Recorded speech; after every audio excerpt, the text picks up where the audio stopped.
Good morning বন্ধুরা, আমি আজকে ডালিয়া বানানোর জন্য গাছ দিয়ে গাজর তুলে নিয়ে এসেছি, ফুলকপি বিনস তুলে নিয়ে এসেছি, নিয়ে আমি ডালিয়া বানাবো। তোমরা দেখতে থাকো।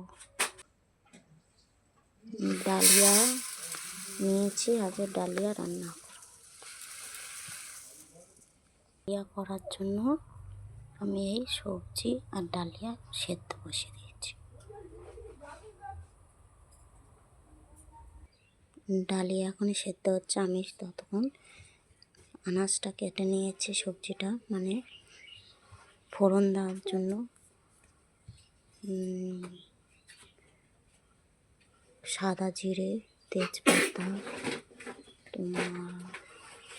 তেল, টমেটো, আদা, হলুদ, নুন দিয়ে আমি মশলা, কাঁচা লঙ্কা, এই সেদ্ধ হয়ে গেছে, এই গ্রেভি বসিয়ে দিয়েছি।